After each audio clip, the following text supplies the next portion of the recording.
ই হৈছে পাই দিৱস আৰু পাই দিৱসটো তোমালোকে পাই নাম্বাৰটো জানা 3.14 আৰম্ভণি দিৱস সংখ্যা গতিকে তাৰে 3.14 গতিকে জানুৱাৰী ফেব্ৰুৱাৰী মাৰ্চ আৰু 14 গতিকে 14 মাৰ্চৰ দিনা আমি পাই দিৱসটো উদযাপন কৰোঁ আৰু এই পাই দিৱসটোৰ আজি 14 মাৰ্চৰ আৰু এটা উল্লেখযোগ্য দিন হয় আজি এই দিনটো আমাৰ বিশিষ্ট বিজ্ঞানী আইনষ্টাইন তেখেতৰ জন্মও আজি দিনটোতে হৈছিল আৰু তেখেতক আমি এই মঞ্চৰ পৰাই শ্ৰদ্ধা জনাইছোঁ প্ৰণাম জনাইছোঁ ইতিমধ্যে আমাৰ মাজত নাই তথাপিতো এই মহান অৱদানৰ কাৰণে আজি আমি সমাজখনত ইমান সুখেৰে শান্তিৰে বা আমি বহুতবিলাক সুবিধা লৈ জীয়াই থাকিব পাৰিছোঁ আৰু লগতে আজি প্ৰতিটো পাই দিৱসৰ এটা উদ্দেশ্য থাকে এইবাৰ আমাৰ যিটো থিম লৈ প্ৰতীক লৈ আমি পাই দিৱসটো উদযাপন কৰিবলৈ লৈছোঁ এই পাই দিৱসটো এইবাৰৰ থিম হৈছে মেথমেটিক্স এণ্ড হোপ মানে গণিত আৰু আশা গণিতেই মানুহক আশাৰ সংস্কাৰ কৰে মানুহৰ জীৱনত এতিয়া আমি সংখ্যাবিলাক লৈ গণিত বুলি ক'লে সংখ্যা হয়নে নহয় গতিকে সংখ্যাবিলাক লৈ আমি কেনেধৰণে চলিউশ্যন কৰিব পাৰোঁ আমাৰ জীৱনত কেনেধৰণৰ প্ৰগ্ৰেছ হয়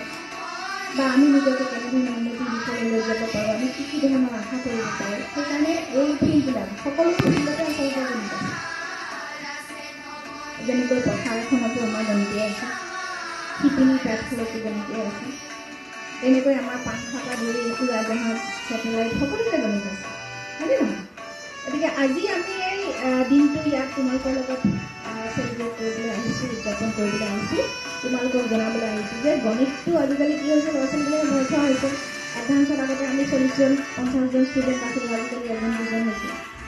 হয়নে গতিকে গণিতটো এনেকুৱা নহয় যে 100% মাৰ্কছ যোনে যত্ন কৰিব পাবই কিন্তু গণিত শিকিবলৈ যত্ন কৰিব লাগে সদায় এতিয়া তোমালোকে গণিতটো এনেকৈ নাভাবিব যে বহুত টান ছাবজেক্ট আমি নপঢ়িম এতিয়া আজিকালি জলদি হৈ গৈছে হয়নে আমি সকলোৱে অনুভৱ কৰিছোঁ লাহে লাহে ওপৰৰ ক্লাছবিলাকত গণিতৰ ষ্টুডেণ্ট কমি গৈছে গণিতৰ প্ৰতি ইণ্টাৰেষ্ট নাইকিয়া হৈছে মেথছৰ ষ্টুডেণ্ট কমি গৈছে কিন্তু তোমালোকে জনা উচিত যে গণিত নহ'লে আমি জীয়াই থাকিব নোৱাৰোঁ আমি জীৱনৰ প্ৰতিটো খোজ প্ৰতিটো কাম গণিতৰ অধীনত কৰিব নোৱাৰোঁ বুজি পাইছা গতিকে গণিতটো তোমালোকে এৰি দিলে বেলেগ ছাবজেক্টটো পঢ়িবা কিন্তু গণিত বিষয়টো ভয় নকৰিবা যে আমি গণিত শিকিলে যত্ন কৰিলে সকলোকে পাৰিম সকলোৱে আমি কৰিব পাৰিম এই মনত থকা ভয়টো ভাৱটো আঁতৰ কৰাবা আৰু আমাৰ অসমীয়া শিক্ষা আইটেমৰ আমাৰ এইটোৱে উদ্দেশ্য যাতে আমাৰ ছাত্ৰ ছাত্ৰীসকলৰ মাজত যিটো ভয় ভাৱ আছে সেই ভয় ভাৱটো আঁতৰ কৰাই আমি যাতে তোমালোকক গণিতৰ প্ৰতি আকৰ্ষিত কৰিব পাৰোঁ আৰু গণিতটোক সহজভাৱে ল'বলৈ শিকিব লাগিব কাৰণ গণিত নহ'লে জীয়াই থাকিব নোৱাৰে স্কুলৰ পৰা যে ড্ৰপ আউট হৈ যোৱা ষ্টুডেণ্টবিলাক গণিতৰ জহত নপঢ়ে ফেইল কৰে মেথছত তাৰপিছতে গৈ পেলাই কি কৰে কাঠ মিস্ত্ৰী পাচলি বেপাৰী হয়নে দেখিছেনে আজিলৈকে সিহঁতে কি কৰি আছে গণিত কৰিছেনে কাঠৰ কুণ্ডা কটা মানুহকেইটা আটাইতকৈ ডাঙৰ ডাঙৰ অংক কৰি আছেনে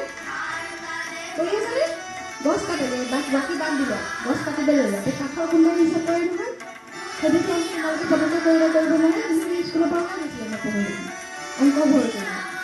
কিন্তু জীৱনৰ আটাইতকৈ হাৰ্ড অংকটো কি কৰি আছে যিটো ফটককৈ তোমালোকে কৰিব নোৱাৰে মুখেৰে বা আমাৰ সকলো মানুহে সকলো সময়তে কৰিব নোৱাৰে হয়নে নহয় গতিকে গণিত তোমালোকে এৰি গ'লেও স্কুল এৰি গ'লেও তোমালোকক নেৰে ধৰিয়ে থাকিব আটাইতকৈ টান গণিতটোহে ধৰিব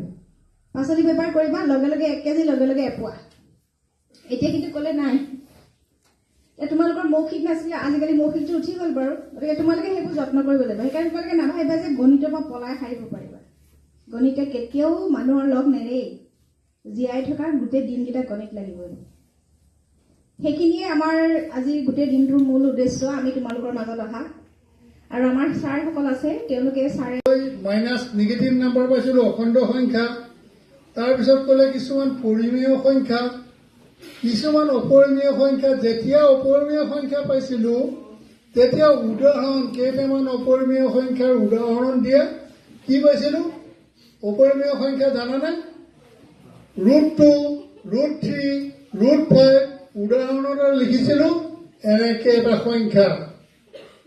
আৰু এটা সংখ্যা আছিলে এনেকে চোৱাচোন এইকেইটা বগা কাউৰী নহয়নে বাকী সংখ্যাবিলাক 1 2 3 4 এনেকুৱা 100 200 হৈ যায় মাজতে এইটো পাই আৰু এটা ই। এই পাই বস্তুটো কি এইটো সংখ্যাৰে লিখিব নোৱাৰি নেকি? পাই বস্তুটো কি জানানে? পাই কি? ইয়াত কোনোবা আছেনে? পাই মানে কি জানানে? অপৰিমেয় সংখ্যা কি জানানে? এতিয়া সৃষ্টিমূলক কাম বুলি ক'লে তাতে গণিত আছে। তোমালোকে নিজে কিবা এটা কৰিবলৈ হলে আটাইতকে বাকী তোমালোকে বহুত ছাবজেক্ট ইয়াতে পঢ়িছা, বহুত পঢ়িবা, কিন্তু সেইবিলাকত হিষ্ট্ৰী তোমালোকে পঢ়ি যাবা, মুখাস্ত কৰিব, সমাজ অধ্যয়ন মুখাস্ত কৰিব লাগিব, হয়নে? কিন্তু গণিত এনে এটা বিষয় য'ত নিজে তাৰ গণিতৰ ভিতৰলৈ গৈ গণিতটো তোমালোকে কৈছে ইয়াতে যে গণিত খুব বেয়া পোৱা বুলি কয়। গণিত মানে কিছুমানে, চবেই নহয়, কিছুমানে গণিতৰ প্ৰতি ইণ্টাৰেষ্ট কমি যায়। কাৰণটো অকল তোমালোক নহয়। কিবা এটা যদি ঘটনা পৰিঘটনা আমাৰ সমাজত ঘটিছে তেনেহলে তাৰ কাৰণটো সদায় শিক্ষক আৰু ছাত্ৰ দুইটাই সমানে সমানে জগৰীয়া হয়। গতিকে আমি তোমালোকে গণিতটো ইণ্টাৰেষ্ট পোৱা নাই, আমি ইণ্টাৰেষ্ট কৰি দিব পৰা নাই, সেইকাৰণে পোৱা নাই। কাৰণ গণিতৰ দেখিবা তোমালোকে গণিতৰ চববিলাক বস্তুটো বেয়া নোপোৱা, কিছুমান বস্তু ভাল পোৱা, কিছুমান বস্তু হয়তো বেয়া পোৱা।